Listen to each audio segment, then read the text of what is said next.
তখন মধ্য দুপুর, বিদ্যালয়ে ব্যস্ত শিক্ষক শিক্ষার্থীরা, কিন্তু মাথার ওপর এমন ভয়াবহ বিপদ তা ঘুণক্ষরেও ভাবেনি কেউ।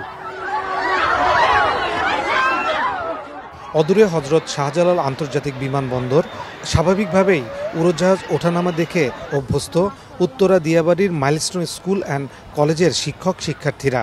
কে জানতো এই বিমান শুধু তাদের নয়, জাতির জীবনেও নিয়ে আসবে এমন মর্মান্তিক দিন। দুপুর 1:06 বিমান বাহিনীর F-7 BJI প্রশিক্ষণ বিমান আকাশে ওড়ে। এর কিছুক্ষণ পর আছড়ে পড়ে মাইলস্টোন স্কুল অ্যান্ড কলেজের একটি একাডেমিক ভবনে। মুহূর্তেই ধরে যায় আগুন। স্কুলের মুখরিত প্রাঙ্গণ মুহূর্তেই পরিণত হয় বিধ্বস্ত এলাকায়।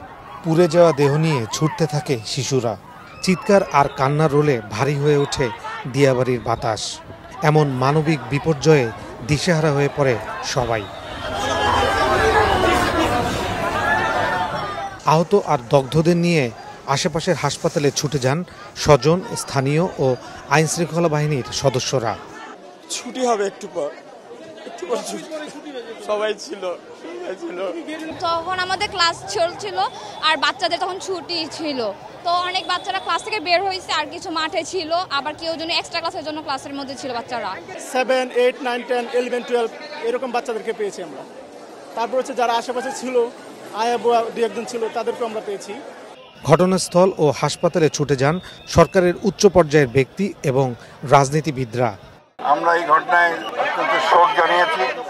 আমরা পরম আল্লাহ তাআলার কাছে দোয়া করছি যে তাদের যারা নিহত হয়েছেন তাদের আমরা রুহের যেন ফেরাত করা হয় এবং যারা আহত হয়েছেন তাদের সুস্থ হয়ে ওঠে। আল্লাহ তাআলার কাছে এই দোয়া করছি। প্রথমত তাদের জন্য সবাই যেন দোয়া করে, আল্লাহ যেন তাদেরকে সুস্থ করে দেন। দ্বিতীয়ত যার যেখানে যেটুকু করার আছে, সরকার এবং দেশবাসী সবাই যেন আমরা সর্বোচ্চটা করতে পারি। তৃতীয় আমাদের অনুরোধ থাকবে যে এই ধরনের সেন্সিটিভ জোনে যেন ভবিষ্যতে আর এই ধরনের ট্রেনিং দেওয়া না হয়। মাইলস্টোন ক্যাম্পাসে বিমান বিধ্বস্ত হয়ে আহতদের ঘটনায় মঙ্গলবার রাষ্ট্রীয় শোক ঘোষণা করা হয়েছে। শোক জানিয়েছেন রাষ্ট্রপতি ও প্রধান উপদেষ্টা। ফয়সাল হোসেন, চ্যানেল 24, ঢাকা।